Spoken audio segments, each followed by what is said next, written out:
We all have multiple voices in our heads saying different things to us throughout the day. Sometimes those thoughts are at odds with each other, like the quintessential angel on one shoulder and devil on the other. But how do these thoughts impact us when they don't seem to be on the same team? And even worse, on our team? In this episode of L3 Philosophy, I invited Jeanine Cerundolo, an author and holistic life and career coach, to share her knowledge about parts work, amongst many other things, to aid us in the personal transformation process. Jeanine shares powerful insights into overcoming challenges like inner criticism, self doubt, and indecision. In this episode, we explore how transitions, whether personal or professional, are interconnected and how one area of life can affect another. Whether you're facing a breakup, career shift, or a major life move, this episode is value packed with wisdom and actionable tools that help you align with your true self and live the life you deserve.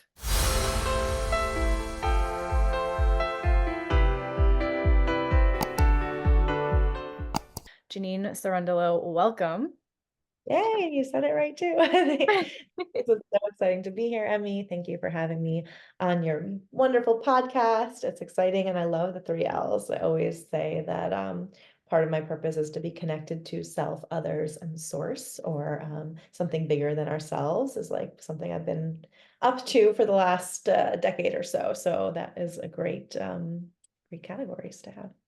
Yeah, thank you. And I'm sure that we'll draw in lots of different insights from different areas of life in this conversation, as you are a holistic life and career coach. So I kind of wanted to start off with just asking you what that actually means as far as a holistic life coach, because it's funny, I was out just in like a social environment the other day and I was telling someone, she said, "What do you do?" And I was like, "Oh, I'm breakup and relationship coach." And she's like, "What's that?" And I was like, "Well, it's kind of like a life coach, but focusing in a specific area." And she's like, "What's a life coach?" And I was surprised that like I thought life coach was a term that was like fairly common and people had heard of. So I think it's great to kind of start here and just define what does that mean?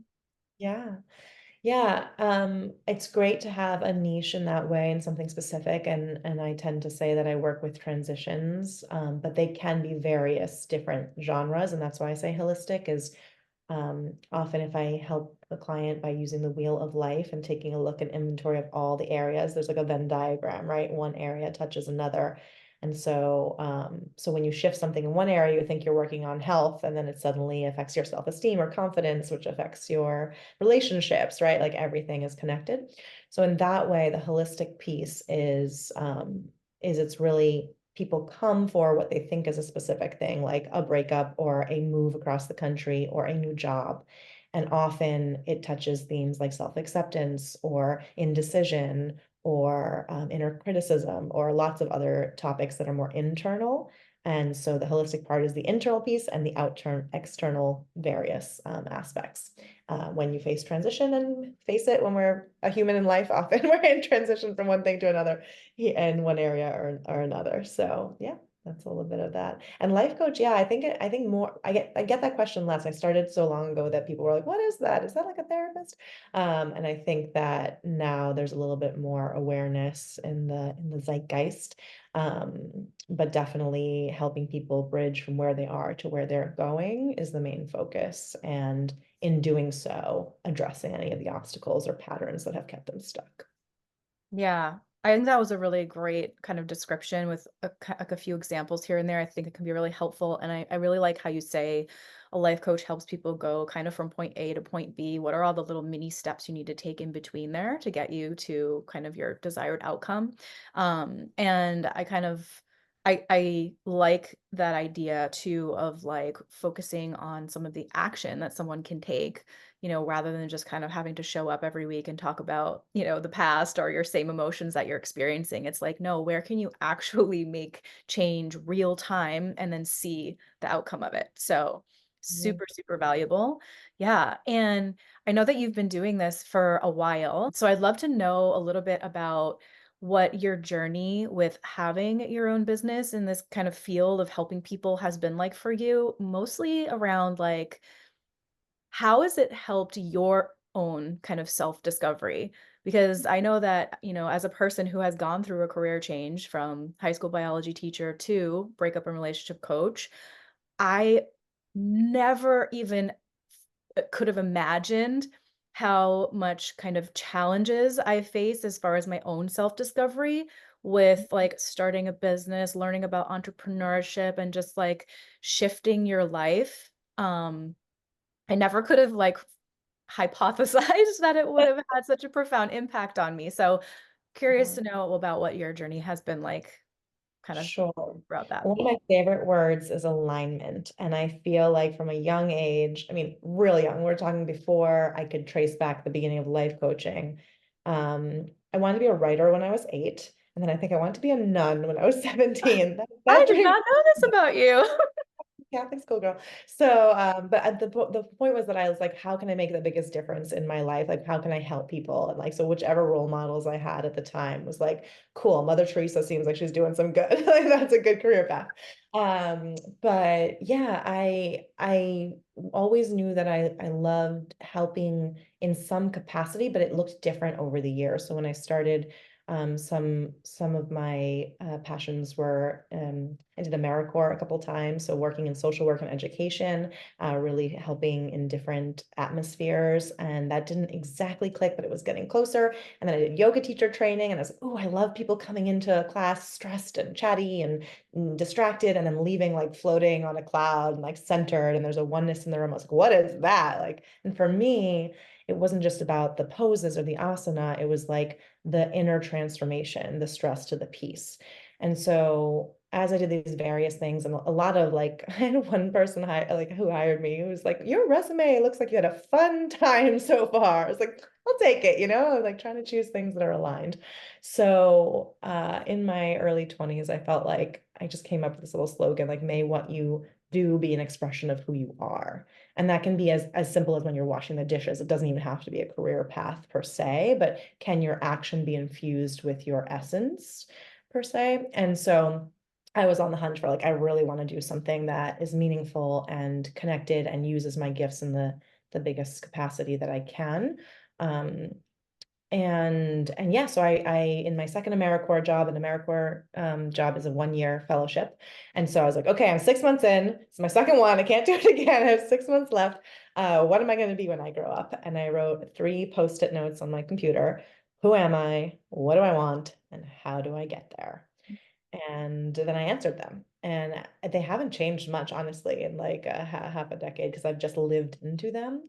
But I answered, I'm a healer, a writer, and an entrepreneur. What I want is to make a living doing those things in the world and be able to provide offerings and my self-expression and gifts and care as a way of supporting others. And how I get there at the time was move to New York City was the answer, and just make it a playground for my dreams because there's lots of entrepreneurs. The hustle muscle is real there.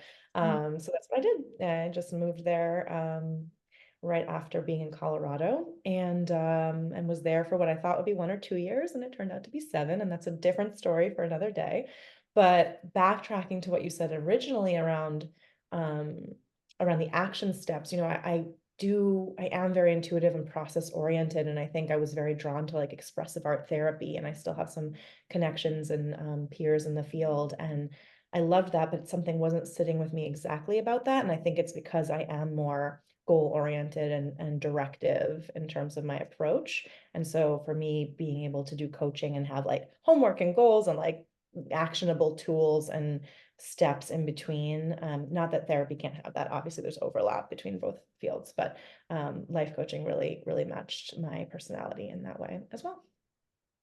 Yeah, I really love the concrete, like 3 questions. I mean, you can, when you're thinking about like the L3 part, the third one of love your life, like that can feel really overwhelming because life encapsulates just so many different areas, right? But like, I guess one thing that I'm kind of thinking of is, when people, myself included in the past and, here and there when you're going through transitions, it's like you question your purpose and you're like, why am I here? And then, Mhm. for people going through like an existential crisis, of more than just like, okay, what's the job I want to have? It's like when you start to get into that bigger, you were talking about it. It's like you really, really honed in on what's important to you, what your values are, how you want to have an impact in the world, and then you chose a career that was in alignment with that. And I think that's just really, really important. And like a valuable thing to be able to share with other people. So those three questions that you provided to us today, I was like, wow, that's like a nice straight like shot into the bullseye, like to help really, really hone in um on where you're going. Yeah, and I'll say the second question is tricky because I said, what do I want? And obviously I had a simple answer, and there is a directive, and wanting something is a fair question. But as I've matured through the years in different ways and in relationship to that question, I found that sometimes people get really stuck with that. It's like if we knew what we wanted, maybe we'd be on to question three, how do I get there? But often people get really stuck. Like, I don't know what I want. That's the point. I want either everything or nothing. I'm like, blank. And so I have found that a question that can help, jostle things to get them moving is like, what matters to me? And like from there, if you're in what matters to you, like how can you walk into the next right step of expressing that or getting connected to that or relating to that? And that'll give you a clue as to maybe what you want or what you can align with if you're stumped on the what do I want question. Yeah, that's a really, really great reframe. Sometimes even just phrasing something with using different words is so helpful. And so I know that, people that you work with, you said life transitions, which could include, breakups, relationship issues. And, the most of the people that I work with are also going through breakups or divorce or maybe trying to get over a past toxic relationship or whatever it is. And I don't know about you, but one of the number one things I hear from people is I feel lost. So it's like just like, a life transition where you're trying to figure out your bigger purpose in life. I think, when a relationship ends or you're starting to question a romantic relationship that you're in, or even a friendship, you kind of come to this point where you do feel lost or you're off balance of like, who am I? So how Excellent. can we start to really understand who we are? And this question, I'm sure you can tell, is kind of leading to the really interesting work that you do with parts work. Mhm. So that was kind of a lot. It's probably like three questions in one, but I wonder if you I roll can, too. yeah, I mean, I wonder if you can just kind of tell us, first of all, a little bit about like what parts work is. I know you specialize in that. And then how can that help us to learn more about who we are Yeah. so that we can identify what we want? Sure. And it's interesting because when you said most people come to you and have the question like, or the thought, I'm lost, I think my main thing that I help with is people who are like, I'm confused or conflicted, right? And so, but they're not dissimilar. Like maybe confused and lost are cousins, right? Like I'm confused and thus I'm lost because I don't know where, if I don't know where I'm going, how do I even take next steps? So there's like a stuckness element to both. But in terms of the lostness or the confusion, I think, and the connection to parts work, let me just backtrack and like parts work overview so we know why Yeah. we're talking about this. But it has to do with the inner aspects or archetypes or parts of ourselves. So assuming that instead of just a unified one personality, we have like we have psychic multiplicity. So there's like different sides to our psyche and our way of understanding the world and our way of interacting with it. And so, of course, the movie that has most made this popular in the mainstream, which I love, is Inside Out. Both one and now the second one's out, and it's amazing.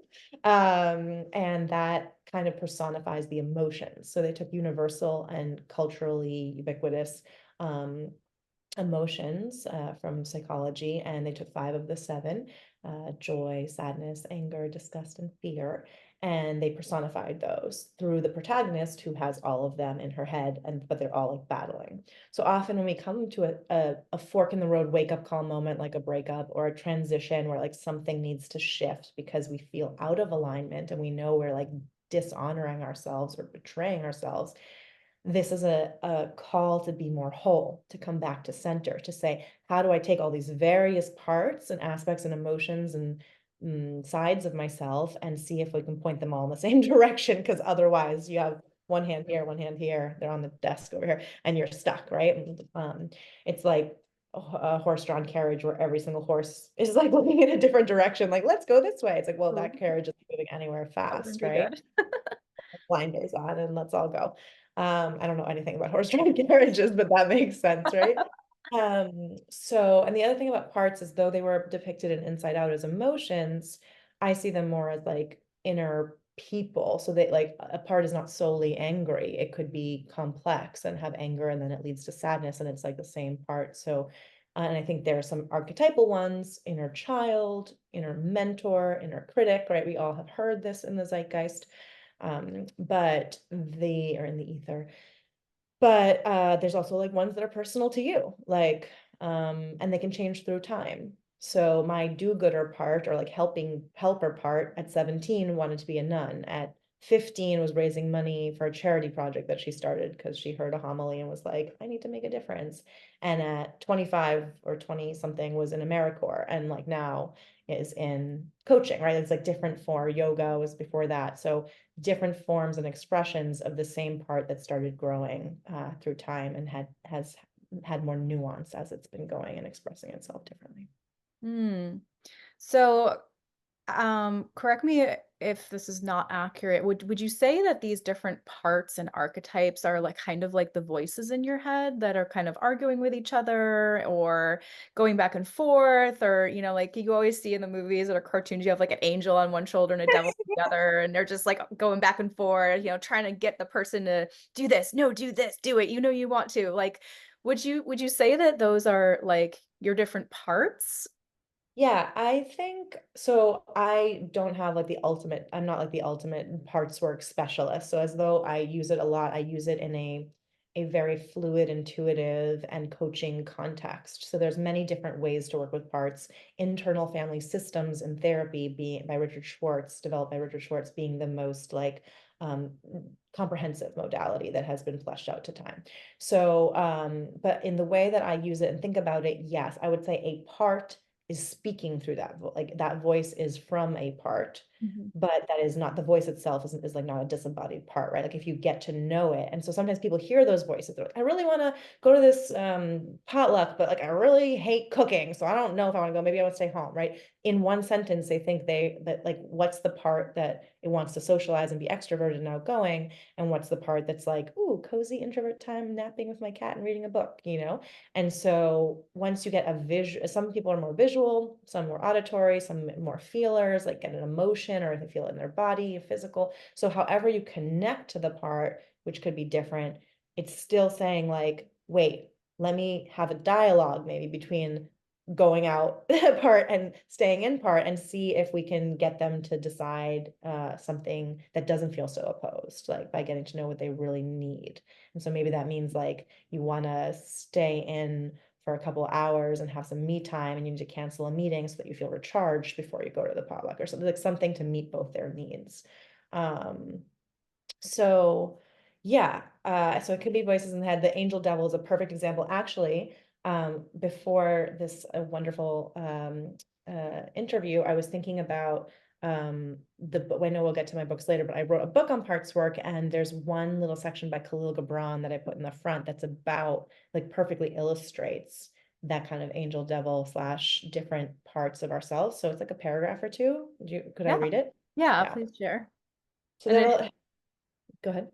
no, no, I was gonna say when you were done with your explanation of the two voices, I was gonna say, so it sounds like you're trying to get people on the same team, right? Which is like alluding to your book. It's called Team You, right? And that's kind of like the idea of parts work is that you and this is how I understand it. So again, you can correct me, but it's like you're trying to kind of really listen to and care for and nurture and take into consideration each of the parts that are showing up with their specific concern, right? And you're just kind of working to kind of get everyone on the same team in your head rather than having them fight with each other.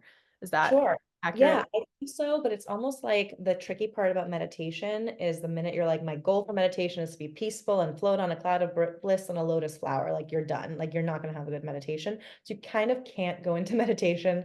You have to have a goal enough to be like, I'm going to do it. But you also have to surrender the goal once you sit at your cushion and just meet the moment. And for me, meditation is simply that, is like here's the moment. And instead of me being in it and whirling around, I have a little space and I see the moment and I hold the moment like the sky holds all the weather. And sometimes it's sunny and there's that lotus flower cloud of bliss. And sometimes it's raining and pouring and lightning and you're like, oh, I'm crying and angry. Like that's not what I want. It's a bad meditation, but it's not bad. It's like, can you relate to it from a distant space where you can hold it and witness it and observe it? And so parts work is very similar in that way, that in separating out in some way your parts, you now have distance. You're not blended and infused and like completely overtaken by them in the driver's seat. So the goal can't be, okay, guys, get along, like hold hands and It's kumbaya. not necessarily a team huddle. Not necessarily team huddle. You might get a lot of pushback, but it's to understand the dynamics and see and witness what's happening in your inner system, in your inner world. And then organically from that process of awareness and bringing in, we can talk about it later, like the wise one within, I call it, or higher self, it's sometimes called, which is more that witnessing. IFS calls it self with a capital S. That can kind of allow each part to get to the wisdom piece underneath, or their core desire that's sometimes being masked in protection, like the inner critic's just like afraid, right? Like, let's not to go down that street where that didn't work for us last time, or that person's going to judge us. And like, so anyway, there's so much to say on that.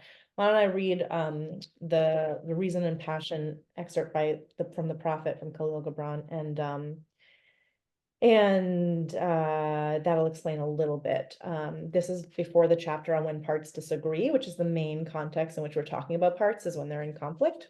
Yeah, the angel devil, just reminding people, right? Yeah, That's where we got this excerpt from. lots of fun tangents. We have many parts in the room right now, and they all are excited. Okay. This little excerpt is called On Reason and Passion. Your soul is oftentimes a battlefield upon which your reason and your judgment wage war against your passion and your appetite. Would that I could be the peacemaker in your soul, that I might turn the discord and rivalry of your elements into oneness and melody. But how shall I, unless you yourselves be also the peacemakers, nay, the lovers of all of your elements? Your reason and your passion are the rudder and the sails of your seafaring soul. If either your sails or your rudder be broken, you can but toss and drift, lost and confused, or else be held at a standstill in mid-seas. For reason ruling alone is a force confining, and passion unattended is a flame that burns to its own destruction. Therefore, let your soul exalt your reason to the height of passion, that it may sing, and let it direct your passion with reason, that your passion may live through its daily resurrection and, like the phoenix, rise above its own ashes. Wow, I got goosebumps like I know, I was like, multiple times through that. I was like, oh my gosh, I think I would need like a whole day of rereading this over and over to like fully process all of its deepest meaning. Um, there was one part, and I don't know exactly which sentence it was. It's like I said, there were a lot of them that really hit home, but it was like the one about kind of like accepting, like you have yes, all these different parts of yourself, and you really need to be able to accept all the parts of you. Like you can't just like always be like, the straight A student or the person who's like doing the best at everything. Like every human has parts that they don't like about themselves. And it is a part of you that if you can accept that about yourself, it doesn't mean that you can't ever change anything about yourself, but just like kind of accepting it for wherever you are at whatever point in life is going to make that journey easier, yeah. because otherwise you're just like fighting with yourself, right? Maybe another part that doesn't accept that in yourself. And Mhm. so yes, that line is something about being the peacemaker and the lover of all your elements. And then Yeah. when I whispered, it was the part where it said toss and drift or be at a standstill, which is the loss, the confusion, and the stuckness, right? So the antidote to that maybe being this. Now, there's a lot of words we could use. So I was an English major, so I'm like very particular about words. Yeah. So there's accept, which almost feels like similar to like embrace, or yeah, connect with is a little lighter. When thinking about the subtitle for my book, Team You, thinking like we're all a team here, we're all parts of ourselves. I thought about that. Is it accept all parts of yourself? Is it love all parts of yourself? Is it embrace all parts of yourself? And I went with, right now I feel like more meeting, like coming from a deep place and meeting is the energy that I'm about. But I went with awaken, clarity, confidence, and joy by honoring all parts of yourself. And Oh, I don't mean honoring in like a reverend, we're bowing to them all way, but an acknowledgement. I see you, you're valuable here, because you might not actually want to embrace them and give them a hug when you first mhm. encounter them. A lot of people are like, get that inner critic out of the room, it's ruining my life, you know?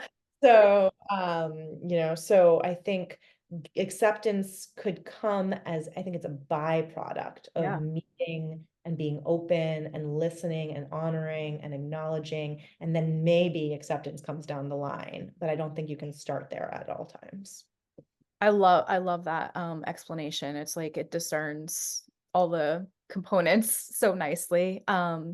And also the acceptance piece being a byproduct, that really seems to make a lot of sense to me, because what you're saying is by honoring the parts, you're helping each part of you that is right now be heard, seen, understood, which is like what all human beings really, really want and need. Like as human beings, we desire belonging. We're like not networked. We're we're wired to want to belong to a certain community or a group, or and so in order to do that, you have to feel seen, heard, and understood as like a part of a larger whole, right? Yeah, Um, beautiful.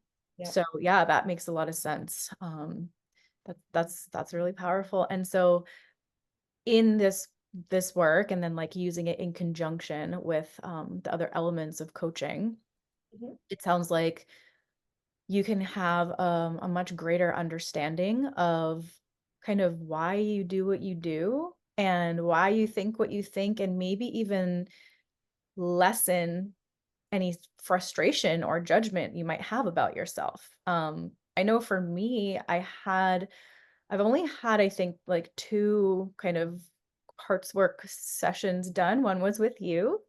But like a while ago, before I wrote my book, my memoir, which is like very kind of tell all spicy, like I had a parts work session, and I don't know if I would have ever really been able to let myself go through with making my story kind of really public, because I was like ashamed of that whole part of myself. And what had happened is I kind of like diverged into two almost people within myself. You know, I was like the perfect goody two shoes, straight A role model, you know, human, but then I Mhm. had like the wild child, like loves to party, wants to go out, wants to just like be free, like a free spirit. And like that part of me was like, for whatever reason, I felt like guilt and shame and judgment about that whole entire part of me.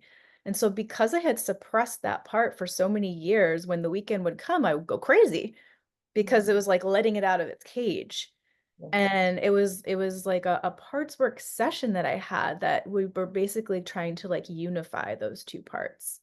Uh, Mhm. so I don't know if you have any comments about that, but I just, that's beautiful. I'll just think that the one that felt guilt and shame was also a part. It's the part that was putting that other one in a cage, right? Mm, And so understanding what is it, why is it protecting? Like what is it, what are the thoughts? And that's maybe more of a critical part that's like, you're going to be judged for this, or this is leading to bad consequence or something. But that's one's like, but there's something beautiful about the wildness, and then also because it was repressed, it's going into like maybe going out sideways, right? Rather than being able to be as shiny and charismatic or being linked with the other parts, it's like rebelling, right? So yeah. yeah, it's a great example. And thank you for sharing that from your story. And like that's a perfect example too. Like, I'm gonna write a book. Okay, great. I'm gonna write a book. Like, you know how many parts I had to work with in myself to get this thing to be like you have to, like, writing a book is like it teaches you what it wants to be. And it's a whole process of getting to know yourself. And I think you asked me that at the beginning, like, what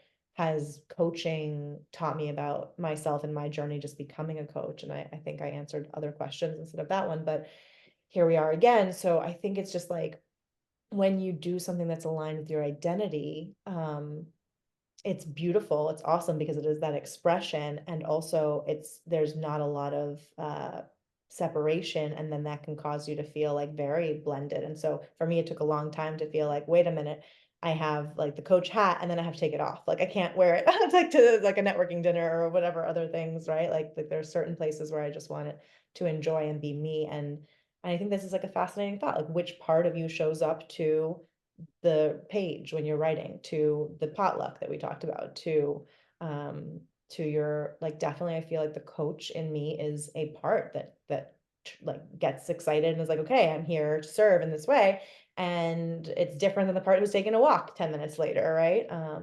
So seeing the parts as not just inner, but like you can take that part on a walk, or you can say, hey, like how does it interact in the world? How are these parts helping or hampering my decisions, or influencing them? So yeah, Mhm. Yeah, very yeah. complex web. And I know it sounds like when we talk about it externally, it can sound like sometimes like very convoluted, like what this part and that thing but when you do a parts work session, or at least when I guide them or have experienced them as on the other end as well, I feel like it's like so intuitive. It's like almost like a dream or a journey. Like it is very fluid and you're in the moment. And I've had people tell me like, wow, I've always heard like, love yourself, like give yourself a hug, like whatever, which is like, I didn't get it until I did parts work. And now like I can feel it on this like really visceral level. So it isn't an intellectual thing. You can read as many books as you want about it. And like, that's why I wrote one. Like you can get a lot of value, but a lot of it is really like for me anyway, like the feeling tone of it too. Yeah, I agree. I mean, experiencing anything really in life versus just talking about it is always, really helpful. But in speaking to what you're saying is like it's really more of like a feeling thing. Well, not even necessarily feeling, but it's like more of a dream or visualization or like it's an experience. And Yeah. so, for example, like the parts work that you led me through one time was really helping me in like making a decision about something. So, it's like, well, should I do this or should I do this? And you're like, well, let's see what your future self thinks. And and so I was able to kind of like meet my future self and get some insights from her, but then also like feel like her love toward me for like where I am now.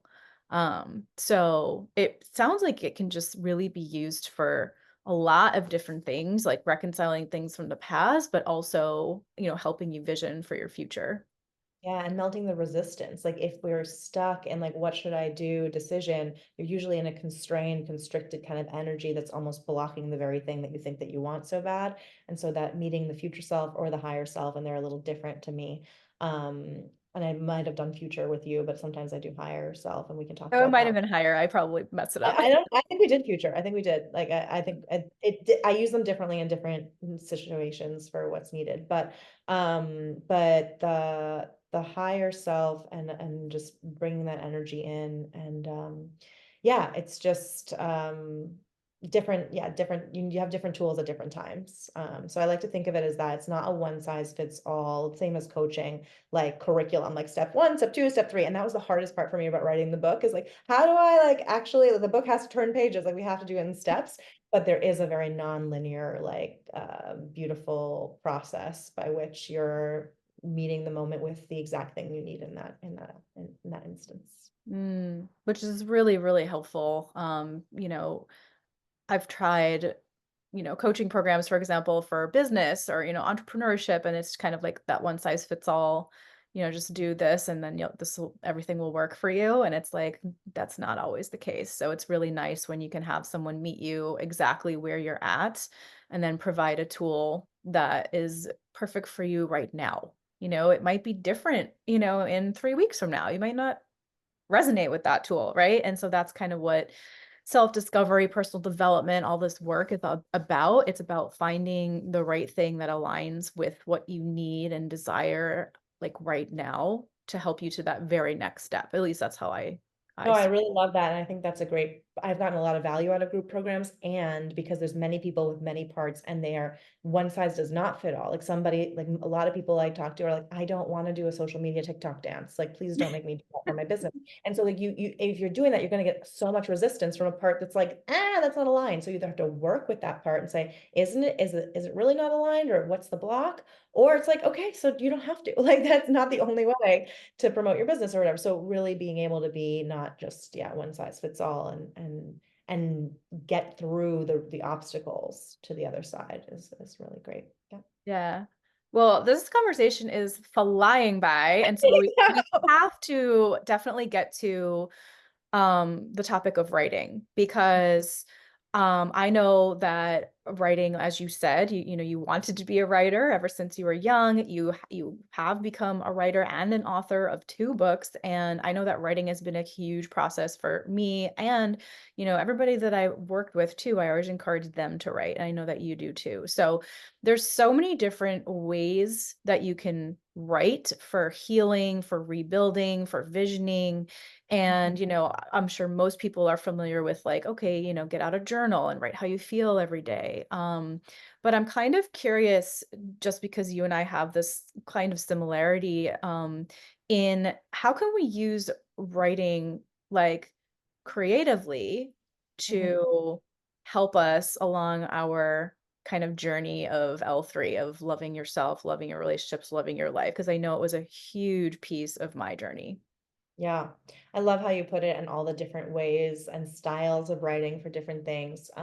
I will give a couple tools for each of your little categories, so we'll dive into that. But yeah, I love writing. I feel like I'll just say that I think the process of writing helps someone, yourself, me, you, understand yourself. What you said about understanding and belonging, there is a level of acceptance and meeting the moment when you write because you're starting to tell the story and there's a transformation there because in telling it you have a perspective and a vantage point that you didn't have before. Often I write, I'm like, how do I know something through writing that I didn't know before? Like I must have known it, it's in me, but like writing exposes it and articulates it in a way that is just super clarifying and it helps you author your story. At one point I was like, oh, I'm not really writing much now, but it's like, oh yeah, I'm writing the story of my life. Like I'm becoming an entrepreneur. Like there's authoring in that vision of your life as well.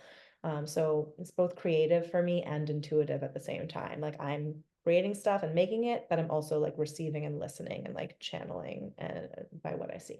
So in terms of love of self, the two things I want to offer are one, when we talked about these parts, just to bring it all together of the parts, the angel devil or the parts in conflict, a tool that's in the book as well, is that you can dialogue between them. And so you'll give them names or ask them their names and kind of have a description and see what they might look like.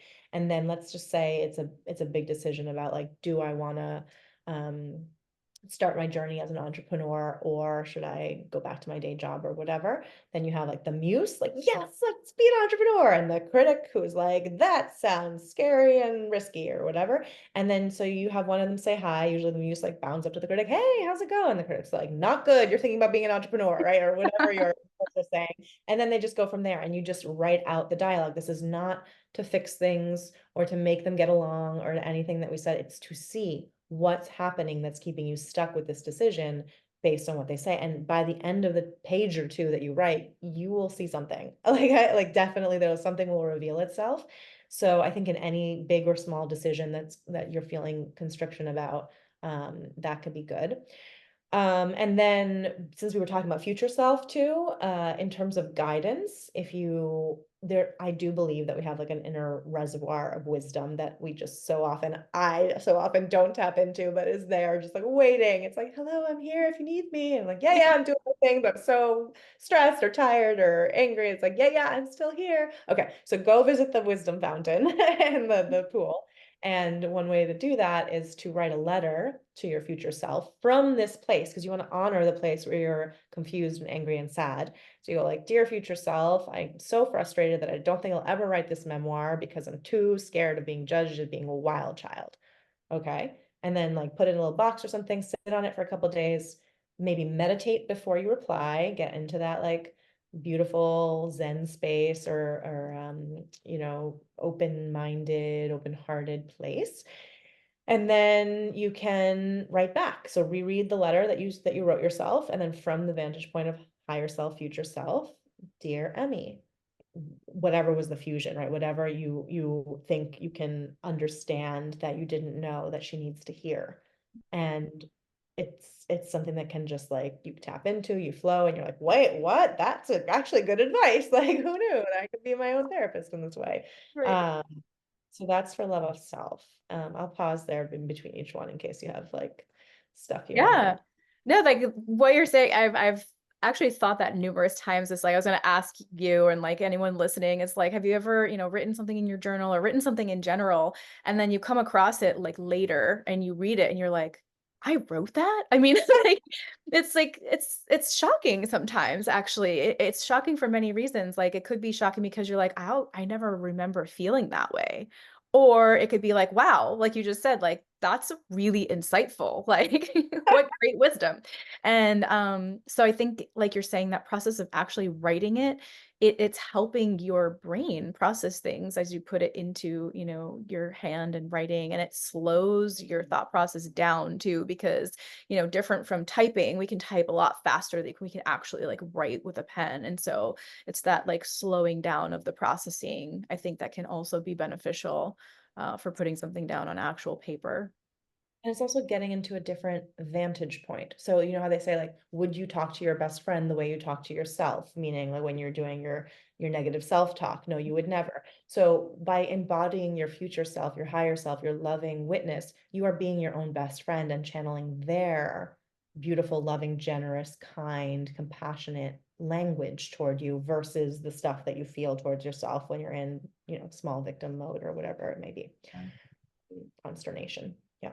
Okay, so Yeah. speaking of All right. consternation, love of others. Let's move on. Yeah, segue. So when you're feeling jealous of others, as a particular example, I like to think of jealousy as a compass. Like I personally have never been jealous of a nuclear physicist, namely because I know nothing about nuclear physics and don't want to be one, right? So they can win all the Nobel Prizes or whatever nuclear physicists win, and I will never be jealous. I'll be like, congratulations. But before I'd written my books, you better believe that anybody publishing a book that was like, especially the closer they were to like in my realm of possibility, the more jealous, the jealouser I became, right? And so why? Because like I knew I wanted to be a writer since I was 8 and I was not doing it. And that was just like really, it's a seed that was just like wanting to be born and blossom. And so I see jealousy as a compass. Like instead of being like, oh, I'm such a bad person for being jealous. Like if you know another human who's never been jealous, like introduce me, please. I'd love to, get their special sauce. We'll TM it, whatever. But mostly some of us have experienced this emotion. So thinking about what parts of yourself, from a parts work perspective, do you see in others that are untapped in you that want to be expressed? And then what's one next right step where you can honor that desire and soul, calling in yourself?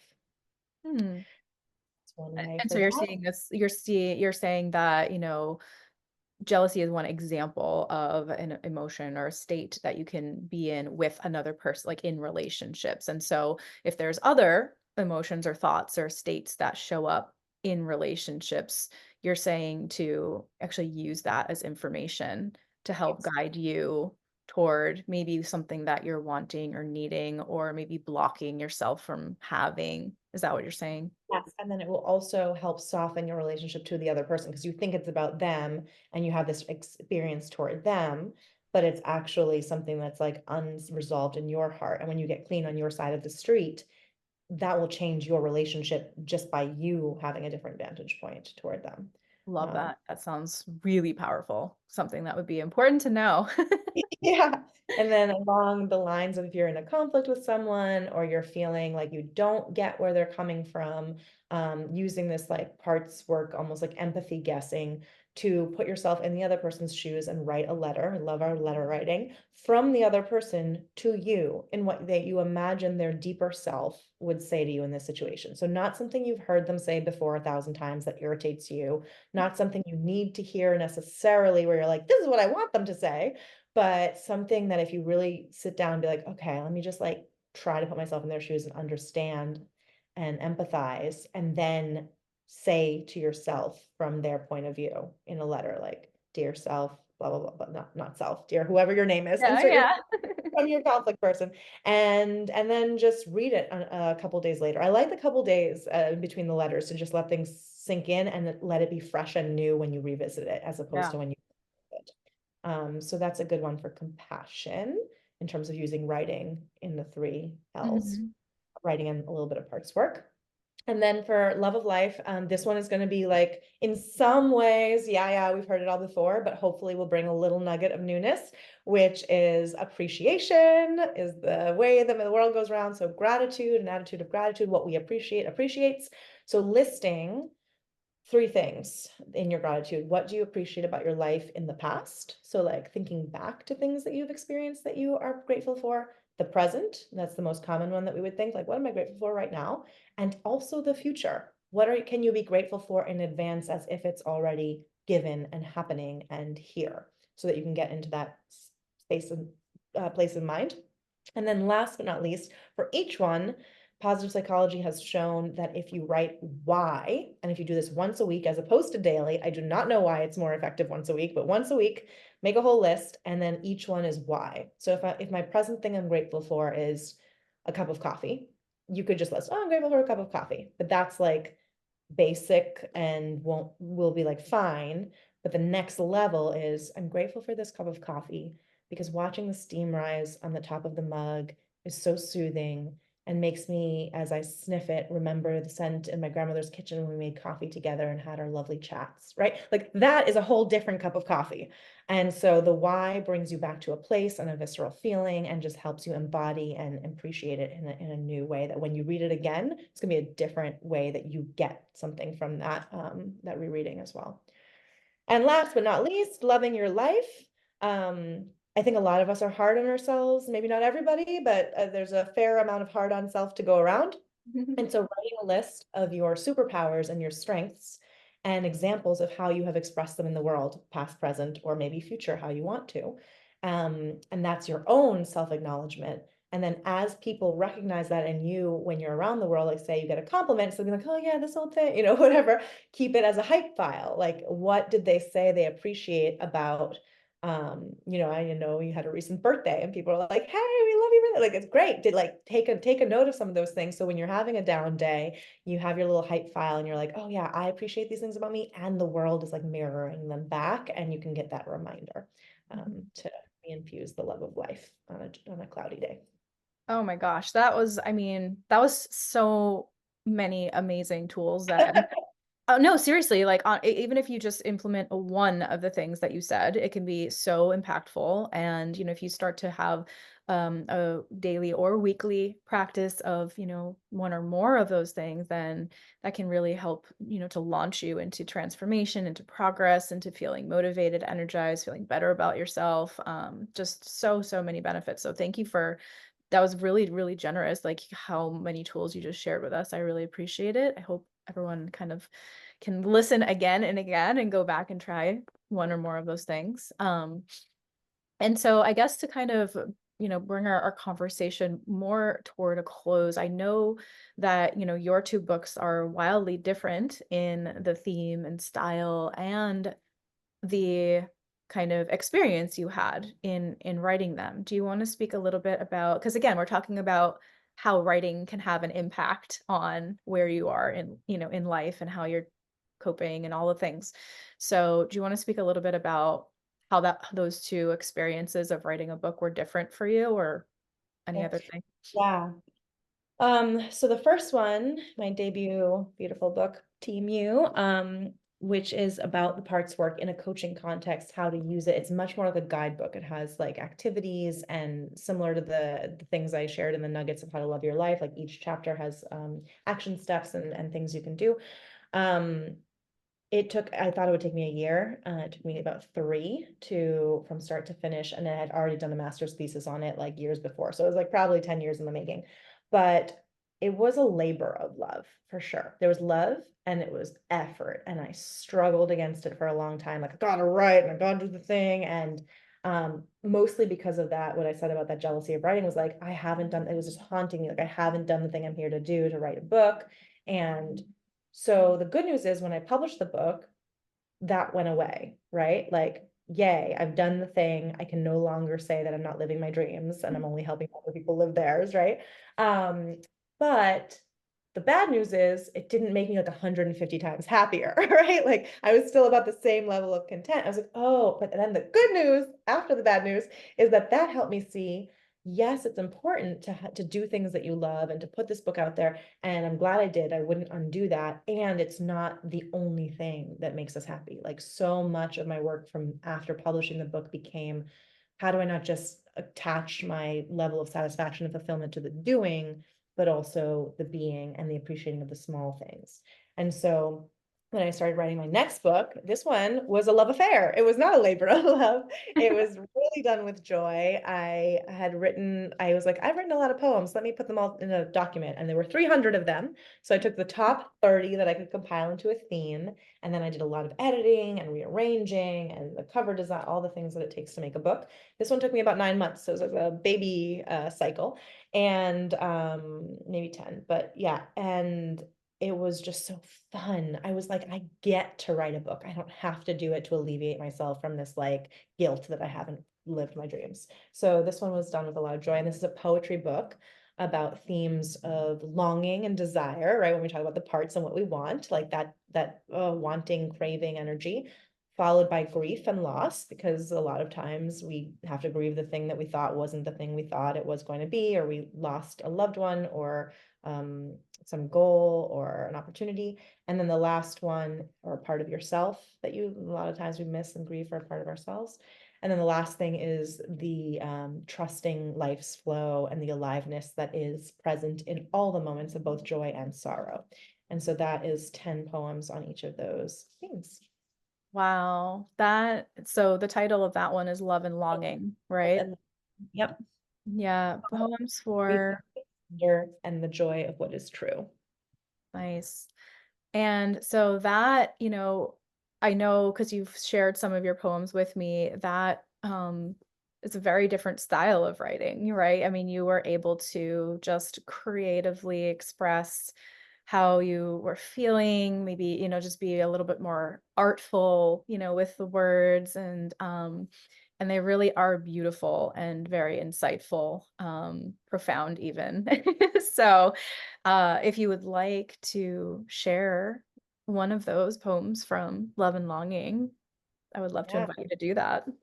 I love that. And I will say that I intended these poems. These are not my most personal poems. So the next, like the first book is a guidebook with Jeanine the coach sharing some tools. Second book is like Jeanine the poet being a poet, but they're still very much designed to be universal as much as possible. So I imagined them to be read at funerals or weddings or just somewhere that they would be like an anthem or an invocation of your own soul. So you'll see the style in this poem, and I'll read one related to everything we've been talking about, which is like transitions and honoring yourself and wanting to align with who you are. So this one's called Your Calling is Calling. And yeah, there we go. Your calling is calling. Do not call for an answer. Answer the call. Hand over your rod of fire to the hungry earth, for no one can burn down what burns within. Whatever you cannot know by way of your hands that grasp, commit to knowing by way of your feet that trust. Let go of being a master to that which beckons a servant. Tend to what is tender, treading both lightly and loudly as you live. What you hope for and plan for and dare to feel aches to yield to mystery's face revealed. Remember that you are on the way whenever you are not in your way.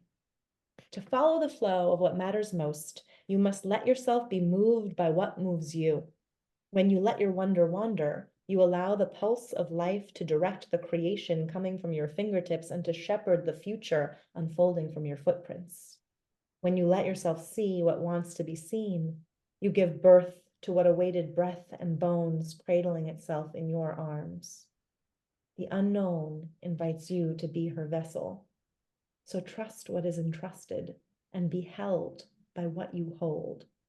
The path that winds is the flow that follows. You are guided by a call that listens by an answer with wings. Wow. Thank you for sharing that poem with us from your book. Like I said, it's profound. Excuse me. And yeah, do you have like any last kind of thoughts that you would like to leave any listeners with, or even ideas for like a very because we talked about so much today. So like even like a next step, like where should someone start? So in alignment with what I said about how I wrote my second book, I will say like let oh my gosh, I just had it. It was like let life living itself be enough. That's what came now. It's not what I was about to say. Yeah. But let living itself be enough. Letting life be and living this is the most important piece. So we have tools and we have ideas and we have thoughts, but just like let it flow, be guided, enjoy. And that's the cherry I'll put on top of like just letting all of that marinate and giving space for that, because I think sometimes we can get, okay, let me learn this new thing or this new tool or this new e-course, and so much in taking in. So like digest it, like savor it. Whatever it is that you take from this call, let it marinate. Yeah, and letting yourself be where you are in the moment, right? That's amazing. And how can people get in touch with you? Yes, my name.com is my website is the best place. It's JanineCerundolo.com. Maybe we'll do a little link in the show notes or however it works. But yeah, there I have my books and my work and any new fun endeavors that I create all goes under the umbrella.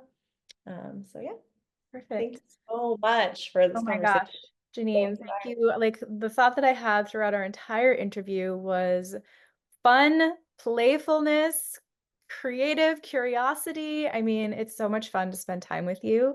And also you have so much wisdom to offer. And so you brought the play, you brought the knowledge that we need. And that combination is just really powerful. So thank you so much. Thanks for your powerful questions and like the beautiful tangents that we got to go on. It's been Yes, the tangents are important. anywhere. Thanks. All right, talk soon.